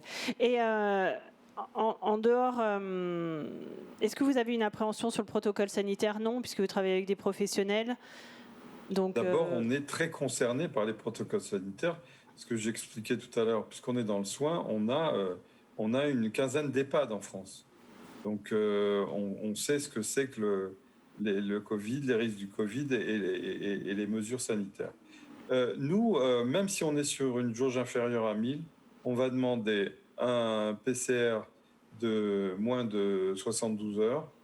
On va demander évidemment aux personnes vaccinées de présenter le pass leur sanitaire, attestation. On aura beaucoup de... Je ne sais pas si c'est une bonne nouvelle, mais on n'a pas forcément des adolescents et des jeunes adultes uniquement dans les délégués. Donc on pense que beaucoup seront vaccinés déjà. Et puis troisième mesure, au-delà d'une prise de température qui est plus on va dire de la visibilité que de l'efficacité, on va proposer que sur le moment, les personnes dont le test n'est pas avéré, dont le passeport n'est pas confirmé, de faire un test antigénique sur place. On a une équipe médicale à Lyon, dans notre centre médical de Lyon. On va les faire venir pour qu'ils fassent les tests. Donc on sera en toute sécurité. Puis à l'intérieur, on est à Altony-Garnier, plus de 3000 places assises pour 900 personnes. On est tranquille, on a beaucoup de distance. Pour les déjeuners et les dîners, on va faire en sorte que ça soit assis, bien sûr, et que le protocole sera respecté à la lettre, sera suivi à la lettre. En tous les cas, pour tous les acteurs de l'événementiel, de réaliser un événement de cette envergure-là, juste après la levée du confinement, c'est un signe extrêmement positif pour nous tous. Voilà, donc ça, je tenais à vous remercier sur ce sujet parce qu'au nom de tous les acteurs de l'événementiel et au nom d'Event Again, c'est un très beau signe positif, donc c'est chouette. Oui, ça donne de belles perspectives. Et ça donne un exemple aussi pour les autres entreprises en disant qu'il est possible de faire des événements d'envergure maintenant. Très bien. J'espère que vous n'entendrez pas parler du cluster MGN de Lyon. Hein, donc. Ah non, on va se porter chance. Merci beaucoup aussi. On est très confiants. Merci beaucoup aussi, Fouraba, d'avoir été quelques instants avec nous, d'avoir dégagé ce petit créneau. Je rappelle, vous êtes directeur de la communication groupe chez MGEN. Et on vous dit à très bientôt à Lyon pour cette assemblée générale avec grand plaisir. Et bonne fin de journée à vous. Merci beaucoup. Merci. À bientôt. Au revoir. Merci. Au revoir. À très bientôt. Au revoir. Merci Marion. Allez, pour conclure, nous nous retrouvons évidemment pour la partie artistique avec notre duo de Lulu sur la colline. Alors,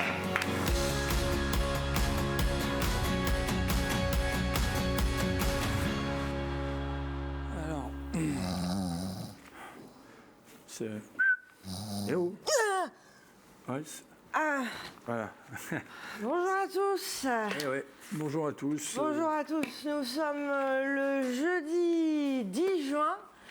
Voilà, et le 10 juin, en 1935, c'est la création des Alcooliques Anonymes. Ah bah voilà. Du coup, j'ai fêté ça et je vous dis à la vôtre. Très bien, merci Camille, ça fait plaisir de voir que vous prenez votre métier à cœur. Oui. Voilà, alors donc aujourd'hui c'est le numéro 16 de Event Again, hein, donc Event Again, donc c'est bien qui a porté son nom fièrement pendant pas mal d'années. Maintenant il faudrait changer parce que maintenant ça y est, on est en plein événement, donc il faut peut-être l'appeler Event This Is It, hein, c'est Event ça y est en fait en français, donc voilà. Comme Michael Jackson. Comme Michael Jackson, ouais, d'ailleurs. This Is It. Voilà, c'est ça. C'est un peu ça. Donc, on a eu, dans un premier temps, Emmanuel Sissoyev. Alors, ça, j'ai écrit comme j'ai pu, parce que, en fait, ça fait quand même flipper l'orthographe. On ne sait pas, c'est traduit du cyrillique, alors après, on s'en fout. Donc, on a parlé il y a un frémissement d'activité, ça c'est comment il s'appelle, Olivier Stamboul qui en a parlé. Donc, il parlait même d'une vaguelette. La vaguelette d'après, donc il faut faire gaffe. Voilà. Donc la vaguelette de reprise, hein, pas la vaguelette de reconfinement, bien sûr. Ça, c'est des grosses vagues généralement en plus. Alors, ils ont parlé des aides, du changement. Donc il va y avoir des changements au niveau des aides en 4 phases. Donc là, on est à la 3e phase. Fin juin, on peut tout faire, ce qui veut dire qu'on ne peut plus tout recevoir en termes d'aide. Donc, mois de mai, il y a une baisse régulière des aides. Le fonds de solidarité, il passe à 40%. En juin, à 30% en juillet, en 20% en août. Et alors nous, on est entraîné au théâtre Lulu sur la colline parce qu'on s'est entraîné depuis février, on saute à la corde parce qu'il y a un bug apparemment sur le site des impôts et on les déteste. Voilà. Aujourd'hui, nous fêtons les Landry, c'est la Saint-Landry et la Saint-Gloria. Et nous souhaitons un joyeux anniversaire à Chantal Goya. Qui n'est pas du tout ma cousine, contrairement à Bécassi. Oui, ouais, c'est ça. C'était également l'anniversaire de François Morel, Vincent Pérez et Elisabeth Hurley. Et je boirai un coup à votre santé. Voilà. Allez, donc super, donc on continue. Rassurez-vous, donc pour les prochains en septembre, et ben là du coup, il n'y aura plus de pognon, hein, sachez-le. Hein, pour ceux qui ont pu gagner un peu de thunes, enfin. Il y en a que ça a aidé le confinement parce que bon, ça leur a permis de payer leurs charges et de faire de la marge, pas forcément dans l'événementiel, hein, je parle dans d'autres secteurs. Maintenant, il va falloir repartir vraiment au taf. Donc, il va y avoir une AG au bout de 7 mois, donc ça c'est bien, bilan et perspective. Ils vont échanger sur le devenir de l'asso, c'est-à-dire qu'eux aussi, ils n'ont rien à foutre. Ils vont se branler la tête, voilà. Donc, ça c'est vachement bien. Ils vont faire ça le 28 juin à Lyon à 14h30. Alors il y a une chouille. Hein. Alors, Oui. Ouh, quand? ouais, le 28 juin à Lyon. Alors, J'y serai. Avant on disait on fait un apéro, on fait une bouffe, maintenant c'est un moment fooding. Fooding. J'ai entendu ça. Elle n'est pas foodingue. Hein. Moment fooding. Donc maintenant, dès que vous avez un truc, vous faites moment fooding et tout de suite vous êtes. Ça permet de facturer 10% plus cher. Voilà. Alors, et c'est à la Sainte-Irénée, et ça c'est vachement bien, parce qu'il y en a qui diront Irénée, le divin enfant, mais c'est nul. Voilà. Ah si, elle est bien. Et d'ailleurs, je vous fais de l'humour et je tiens à préciser qu'aujourd'hui, nous fêtons également la mort d'Eli Kaku. Voilà. Qui nous a quittés. Eli Kaku est mort en 10 juin et Red Charles est mort également en 10 juin et ça, il l'a pas vu venir. Eh ouais, ça c'est bien sûr. En même temps, Stevie Wonder et Gilbert Montagnier non plus. Hein. Non, mais il est encore vivant, mais ils sont vivants, mais ils l'ont pas vu venir non plus. Ah non, ils n'ont pas. Voilà, qu'est-ce qu'il y a donc alors maintenant, donc, pour revenir à Emmanuel Sissoyev, donc c'est Only Lyon, tout ça. Donc, ce qui était intéressant, c'est qu'à un moment donné, au début, Olivier Stamboul, le président, donc, a fait les questions et les réponses. Donc, comme quoi, ça devient un peu une attitude présidentielle maintenant. Vous avez remarqué. Alors, on n'attend pas, on dit, et puis on fait. Voilà. Donc, on a parlé du rayonnement international de Lyon. Pour l'instant, Olivier Stamboul n'a pas pris de gifle, hein, donc tout va bien. Donc, rayonnement international de Lyon, ça c'est vachement bien parce qu'il faut faire grandir et valoriser le cœur du territoire. Et ouais, les mecs qui sont payés pour trouver des trucs, donc en fait, faut bosser entre nous, quoi. C'est un peu consanguin, à la lyonnaise, quoi, comme d'hab, voilà. D'ailleurs, en parlant de consanguin, aujourd'hui, c'est la fête nationale du Portugal.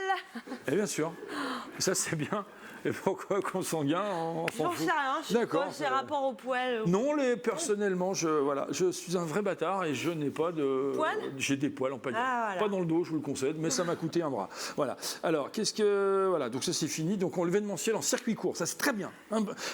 Bon, là on est à Irigny, donc c'est un peu chaud quand même, ça commence à craindre, mais bon, restons à Lyon pour faire de l'événementiel. Après, il y a eu Julie de l'aéroport. Julie, j'ai bouffé son nom de famille, donc je l'appelle Julie, un peu comme Juju ou comme dans Casimir, Mademoiselle Julie, hein, bien sûr. Donc, en fait, ils ont fait un truc, ils ont fait un récap sur un an. Donc, ils sont toujours restés ouverts, même si les avions ne volaient pas. Et ça, c'est fort. D'ailleurs, en France, on a été un peu le pays le plus entraîné à savoir faire dans ces cas-là, quand les aéroports, quand il n'y a plus d'avions. Ça fait quand même des années qu'on se prépare grâce aux grèves d'Air France. Donc, voilà. Et d'ailleurs, le 10 juin 2007, sachez qu'en France a eu lieu le lancement du TGV Est. Eh oui. Donc rien à voir avec les avions. On n'y pense pas assez, voilà. Et donc maintenant, on va passer à Adeline Chazy, hein, qui est une elle est un truc intelligent, je sais pas, psychologue sociologue. Enfin, c'est un truc.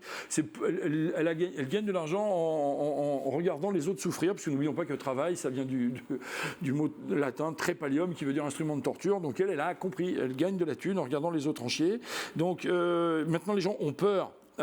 Ont peur vraiment peur du boulot. Voilà, ils ont peur du virus. Ils ont peur. Voilà. Donc c'est une génération qui a peur. On n'est plus dans le collaboratif maintenant. Alors forcément, on peut plus avoir de collaborateurs. On n'est plus dans le collaboratif parce qu'on est on est en télétravail. Mais plus de collaborateurs. Donc parce qu'on peut plus dénoncer les gens puisqu'on est tracé avec les applis. Donc on peut plus être collabo. Voilà. On s'en fout. Voilà. Qu'est-ce qu'il y a d'autre? Il y a eu un sondage Opinionway, donc de 44% des Français qui sont en détresse psychologique, qui se sentent seuls, qui a plus de sens, plus de vision. Il y a une explosion du burn-out. Moi, ça va. Ouais. Ah bah vous avez trouvé la solution. Alors, y a ceux qui n'ont pas travaillé aussi, il faut accompagner ces personnes pour un retour en douceur. Voilà, ça va être sympa. Hein, on va passer le temps à accompagner les gens et on va pas bosser, ça va être compliqué. Moi, j'ai l'habitude, hein, si vous voulez, moi j'ai des comédiens. Ça fait des années que c'est comme ça. Alors, qu'est-ce qu'il y a? Ouais, donc on a eu un peu vous savez, des verbatims de ce qui se passe en entreprise en ce moment. Maintenant, il y a des phrases du genre salut, tu aurais pu arriver à l'heure quand même. Ouais, alors ton accueil est vraiment très violent. Tu aurais pu m'accueillir à bras plus ouverts. Alors en plus, tu veux que nous ayons un contact, alors qu'il y a les gestes barrières, ce genre de truc, ça peut, avant d'aller à la machine à café, ça peut être super long, super long. Il y a une nouvelle génération qui vont avoir des nouveaux métiers qu'on ne connaît pas. Donc il va falloir s'adapter, c'est-à-dire qu'on ne sait pas où on va. Voilà. Et donc il y a eu Sif Ouraba de la MGN. Oui, alors juste avant, je voulais vous demander, êtes-vous friand des Beatles? Oui. Oui. Eh bien, sachez que le 10 juin 64 est sorti Hard Day's Night. Eh oui. Ça, des Beatles. Comme quoi c'est important. Voilà. Merci. Bien sûr, voilà. Alors, donc, Sif Ouraba, dire comme de la MGN. Alors, déjà, première question, Ouraba, c'est au Maroc. Voilà. Et oui, bien sûr. C'est pas toujours. Alors on continue. Donc alors il s'est présenté déjà comme un champion de l'événement. Ça c'est important, champion de l'événement. En même temps tu m'étonnes, si on prend toutes les fêtes de fin d'année, le Mardi Gras, le Carnaval, les cahiers au feu, les mettre au milieu, machin, tout ça. Depuis Jules Ferry, depuis la loi du 16 juin 1881, ça fait 140 ans à peu près bientôt, le 16 juin. Donc on part du principe qu'il y a, le dernier chiffre c'est 24 896 écoles, multipliées par 5. 5 classes, donc, puisque en CE1, CP, CE2, CM1, CM2, ça fait 5 classes. En gros, on a vraiment une fourchette très petite. Ça fait 124 480 événements multipliés par 3 événements, donc ça fait 373 440 en 140 ans. Il y a 52 281 600 événements. C'est beaucoup. Même Ivanoé, il n'a pas réussi à faire autant. Et pourtant, le mec, attention, il envoie le steak. Ils sont 2 en plus avec Lucci, donc voilà. Alors, attends, vous avez parlé de Jules Ferry, donc tout ce qui est un peu gouvernement finalement. Oui. Et sachez que le 10 juin 79, Simone Veil devient la première présidente du Parlement européen. Eh ouais, c'était à l'époque où les hommes politiques, enfin les compétents, étaient des femmes, heureusement. Et Simone Veil, pas trop tard. Voilà, elle est morte. Et comme Simone Veil funèbre. Oh merde. Ok, voilà, je crois qu'on a à peu près fait le tour et puis on vous dit rendez-vous au 28 juin. Oui, 28 juin, avant toute chose, j'aimerais terminer sur un dicton du jour. Ah oui. Puisque le 10 juin, on dit ciel du 10 juin boudeur, foin mal sec et sans saveur. Ah oui, et puis en parlant des dictons du jour, j'en ai un justement pour la Saint-Irénée pour le 28 juin que j'ai noté quelque part ici. Voilà. Donc à la Saint-Irénée, il convient de se remettre à son métier. Voilà. Bravo, c'était Théâtre Lulu sur la colline. Olivier va nous rejoindre sur le plateau et évidemment, vous allez parler aussi un petit peu de votre actualité. Je crois qu'on a même une petite vidéo. Oui, parce que on a les moyens. Voilà, on a les moyens.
Le Big Bang Comedy Show. Alors, qu'est-ce que c'est? Big Bang Comedy Show, en fait, c'est un contenant avec plein de contenus. Il y aura des comédiens professionnels, des comédiens occasionnels. Donc, il y aura plein de numéros. En fait, il y aura des sketchs, des chansons. De la cascade. Non, mais c'est vrai, en plus, c'est 2 heures de spectacle pour recommencer en toute... Un melting pot d'activités artistiques d'une certaine manière. Il est bon. Il est bon. À quelle heure vendredi? Alors, c'est demain. Le spectacle commence à 20h. 20h. Très bien. Mais on ouvre les portes À 19h pour les tapas avec les gestes barrières. Donc c'est du jambon cru et avec du gel hydroalcoolique, comme ça on risque. Pour faire du fooding. Un moment de fooding, oui, voilà. Un petit moment. Et on a un moment aussi avec Stambouling, ce qui va monter sur scène. Je suis réquisitionné, ça va être magnifique. C'est un beau passage de parole pour le coup, Olivier. Merci beaucoup en tout cas. Sur la colline et à demain pour. Je vais juste revenir. Je fais vraiment mon gros lourd. Sur le 28 juin, je pense que dans l'association, il est normal que en ce moment nous retournions au travail, etc. Et que peut-être certains mettent en doute toujours l'intérêt de notre association.